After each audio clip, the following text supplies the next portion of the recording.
Hi there, welcome to the Labyrinth today. I hope you've had a beautiful week and that everything's going well for you. Today we're going to be talking about the colour turquoise. This is this beautiful shade of blue that we've got here. Um, it's one of my favourite colours actually, and I love to incorporate it, whether it's in my clothes or generally when doing graphics and that kind of thing. But it's a very cleansing, peaceful type colour, as you can see, but we'll talk about it in more detail. So, from a colour composition perspective, what we're looking at here with the colour turquoise is that it's a mix of both the primary colours blue and yellow, and it brings a little bit of green into it as well. And you do get depths and variations of the shade of turquoise depending on how much yellow is added to start with, and also the shade or the amount of white that might be added to the turquoise mix. So yeah, basically, when we talk about the impacts on mood, it's because of the impacts or the influences of the colours and their associations with the chakras. So as we see here, when we look at the chakra body with this little graphic that I've designed, you can see that the blue of the throat chakra actually isn't quite correct as far as balance goes. But it's, as I've said before, it's quite difficult to actually get the shades and the compositions right. And that's not really a problem, I don't feel, because it allows for each of us to use their own imagination and guidance when they're trying to visualize colors. But either way, if we go back to the fact that turquoise is a composition of the primary blue, we're talking about heart chakra here. We're also bringing in and incorporating aspects of the brow chakra because that's got blue in it as well. When we talk also about bringing in the yellows, you're talking about the solar plexus chakra, and then these different shades of green, which is, of course, is the heart chakra and the higher heart chakras. So we're talking about colours that influence mood, the way we see and understand people, the way we process, and basically the capacity to be forgiving. So when we talk about turquoise specifically, we're talking about love and empathy, compassion, forgiveness, hope and trust and faith, as combined with strength. And turquoise as a colour combines all of this, as well as the communication, the ability to be able to express self in loving ways. So more specifically, turquoise is considered, if we were looking at incorporating turquoise as a healing colour into our lives, what we would be doing is drawing upon its attributes, which are those that are soft and feminine. It's considered to be a very gentle colour. As said before, it's about communication. It's associated with communication and assists with verbalization. For those of us that perhaps are a little unfiltered and a bit too direct at times, and it can be very confronting to those people around us, it assists to soften that communication, to be able to express our thoughts, views, and feelings in a nurturing and compassionate way. What else can I say about it? Just that if people aren't aware, nurturing communication basically takes on that attribute of understanding what it might feel like for the other person to hear the words that we're saying. And it respects the fact that people are individuals, so are situations. They're all unique, and that it is possible to express what it is that we feel we need to, especially if it's by way of loving support, in honest ways, without actually projecting our opinions or thoughts upon others, but rather through the art of gentle inquiry and genuinely listening to the responses made by the people. Now, I might give you an example here because the colour does certainly assist to navigate relationships and to have that honest and open communication, which is a relationship enhancer. Before I give you the example, I'll talk a little bit more about what I've got in the notes here, that the colour turquoise acts as a connector to the intuitive aspects of self. This is the incorporation of some of the hues of the brown chakra, and then that empathy becomes that compassionate understanding. where we release judgment on people. And that is the key thing here when it comes to communication, not judging people for what they're doing. Now, with our loved ones, it becomes very difficult, as you would know. There'll be times that perhaps you might be a mother, brother, sister, really good friend, and you see somebody that you know about to make what you consider to be a very unwise decision. And I've heard people turn around and say, oh my goodness me, as a prime example. Oh my goodness me, there's going to be a train wreck happen here, is one descriptor that I've heard used. Well, you can't turn around, obviously, and say to one of your loved ones, keep going that path and there's going to be an absolute train wreck, especially if they're focused on perhaps an intimate partner relationship and they've met for example, I'll just use examples and scenarios and leave you to link it into your own life. It might be the example that I can think of specifically is where a woman fell in love with a guy. It was a new relationship. Everybody around her could see that she was heading for a disaster with this guy, that he was extremely manipulative and that it was going to be unhealthy for her. However, she's got a love goggles on. That's what we call it. She's got the love goggles on, and it wouldn't matter what anybody said about this guy to try and break through the wisdom of, yeah, but he is this and he is that. The person is non-receptive to it. They are besotted with the other person. And the only thing that happens when we start to really put down a potential love interest for somebody is generally people will react and they will reject. And that might mean that you lose a really good friend. So this can be very difficult as a position goes. But if we really want to be honest with that person, instead of using the judgment, this person's really bad for you, because that's your view, that's your position, what you can do is turn it into nurturing communication and have that conversation. Go, oh, okay, well, it's, for example, you love to see, it's not dishonest to turn around and say, it's really good to see you so happy. Sorry, I needed a cough. But what you could then follow up with is, after listening to them talk about what makes them so happy and, what their plans are and all the rest of it, you can turn around and just ask the questions of, well, that sounds great, but have you thought about this? What is the odds of this happening? Do you see this being a case or whatever? And just probing them gently and letting them come to their own conclusions. And even if they don't take on board these concerns that you're expressing to them right now, they may at a future point, when, let's say, we've got a saying, when everything turns to clay down the track, they may actually think about what you've said and they may actually be able to make healthier choices down the track, do a change about, if you like. So there's about that peaceful, loving, non-judgmental communication.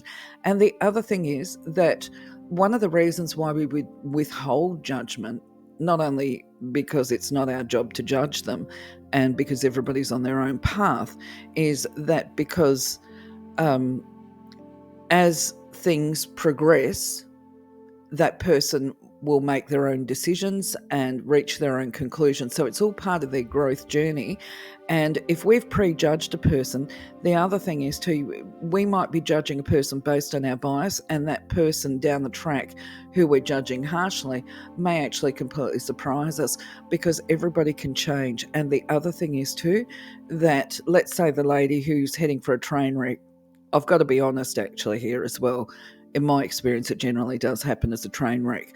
But at the same time, the person that we may deem to be unhealthy for them, they're in charge of their destiny as well, and they might make a conscious choice to change who they are. And I have actually seen, not within a relationship or scenario that I've painted, but I have seen people absolutely turn their lives around where society would have judged them as being incapable of change, and where they have changed. And so this is another reason why holding back judgment is a really good thing just for day-to-day living, but certainly from a spiritual perspective, it's considered to be vital.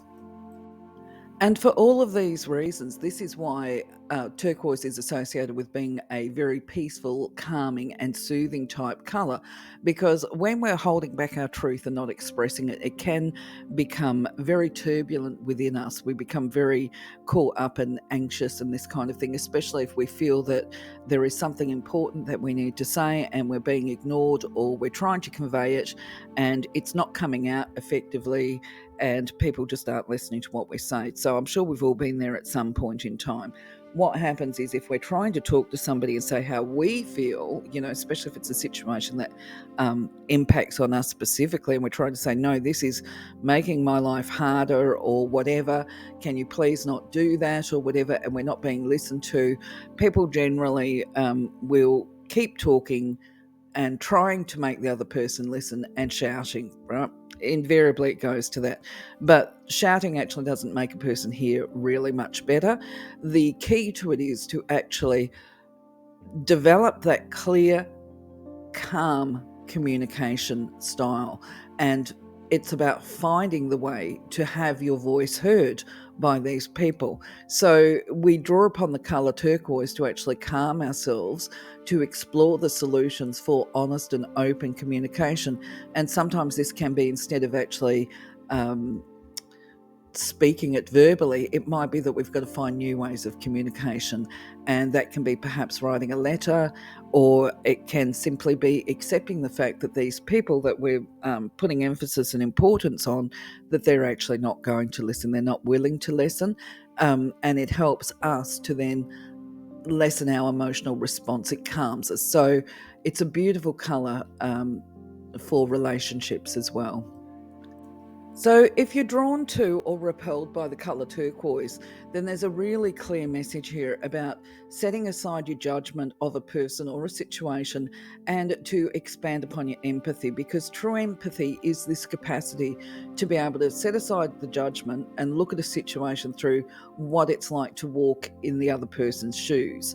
Now, sometimes this can be about opening up to support, encourage, and inspire others through this softening of the communication and responses.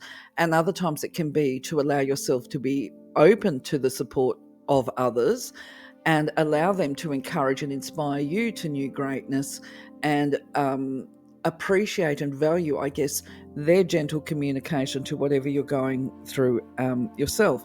Now, it's funny that I am recording turquoise today, because I actually have been reflecting through a lot of the content that I'm putting together here on the channel. Every now and again I reflect and I draw upon, as you're aware, my personal experience. Now, I had a memory come back to me when I was sitting outside just before, and it was about an aunt who's now passed away. She was quite old, and before she passed away, she phoned me up and she was laughing at me, actually, and I was quite offended by it, I might add.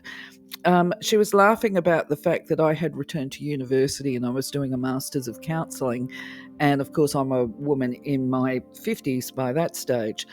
And her joke, what she found to be humorous, was the fact that I was an old lady in her view and I was still going to school. And she made a crack about, do you think you'll ever grow up and leave school? And I was quite offended, I can tell you. That was my initial reaction to her tactlessness, shall we say. But where I'm going with this is, I understand. So my initial reaction was one, and we use the word reaction. I managed to moderate it and to respond that, basically just I considered that learning and study was a lifelong path anyway. But what hurt me through her words was that she didn't realise how difficult it was for me to actually get my first degree as a mature age student. And this was because obviously I'd raised my children and I was still working with family issues. I was still battling with base survival stuff. I also was caring for a very ill family member. So it took a lot of effort and really tight time management to meet all of my responsibilities. And I do recall towards the end of the degree, when I was coming close to qualifying, because it was a 4-year degree and I had to extend out, it took me 5 years to get it. that I thought nobody, at the time I actually knew, not many people would fully understand the lengths I personally had to go through on an emotional and psychological perspective to complete my degree. And I thought, you know what, it doesn't matter as long as I am aware, I feel good about my achievement. And so when we talk about having this empathy, I was definitely hurt by my auntie, but at the same time, I'm able to, and I was able to back then as well, recognize that she was not highly educated. She didn't put a large value on education per se, and she had no idea of the toll it would have taken upon me to actually complete my degree. But that's because that's her journey. Her journey didn't include education. And it's like, well, that's okay. You know what I mean? That's okay. She is what she is. She's got her beliefs. And anyway, she's passed over now. So it's, yeah, I have peace towards her. I recognize that she didn't mean any harm. She's got no idea what she was saying because it was a different life path that she walked to me. So we could draw upon the colour turquoise to heal situations such as I just described with my auntie, to certainly heal the way I felt about our conversation. I don't need to, by the way, I'm quite comfortable with it. But if you've got something similar that you're not feeling comfortable with, you can basically do a healing activity that involves yourself and that person. And the other time that you could do it is when perhaps you have not been letting somebody close to you know that you value and judge them.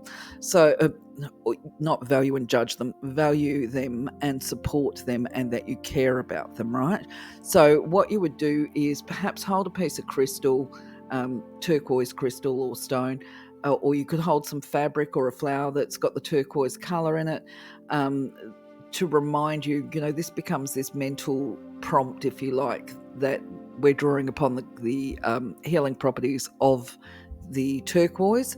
And you can ask Creator, Divine Intelligence, whatever you like to call them, to direct your thoughts to a person that needs to hear that they're cared about, because you can just do it this way as well and let them know they are cared about.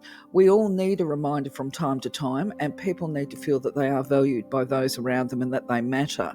Now, the other thing is too, of course, it's better if this person is part of your life to actually tell them verbally, but you can certainly do energy activities. So you would do the affirmation here on this slide. I am connected to my divine communication. I am able to see situations from other people's perspectives, from a space of non-judgment, and talk with them from a supportive and compassionate space. I am. Now, this is actually an activity that I would recommend people do just on a regular basis anyway, because communication is a vital aspect of being a human. And whether you can think of a scenario with an individual or not, if we draw upon the capacity or the properties of the turquoise, then the way I see it is we're just enhancing our own abilities, if nothing else, and probably keeping that peaceful balance within and maintaining that focus on being non-judgmental and compassionate, which is very important. Of course, we do have to have boundaries as well, but the difference, that actually might be a conversation for a different video. There is a difference between judgment and discernment. I think judgment is where we measure other people as good or bad or better than or less than. But when we're being discerning, we're actually, if we were going to use the word judgment, we're judging ourselves. We're being discerning about what is good for us. Not that a person is bad. It's, is that healthy for me to be around? Because as we develop our self-awareness, we start to know our limitations, and we recognize that we might respond badly in a situation, and we have to build strength. That becomes our area of vulnerability. If we've got capacity to react in a situation and act out, that's an area of vulnerability that needs to be strengthened. So just to be clear, judgment is about other people, discernment is about ourselves and knowing our own strengths and vulnerabilities and where we need to work. So perhaps you can draw on the turquoise for that and be compassionate with yourself. So, my friends, this video has gone a little longer than what I expected. My apologies for that. I'm going to love you, leave you, and crack on with the next videos. I'm going to say, have a wonderful day, wonderful week. Thank you for being part of my journey. Take care. Catch you on the next one. Bye bye for now.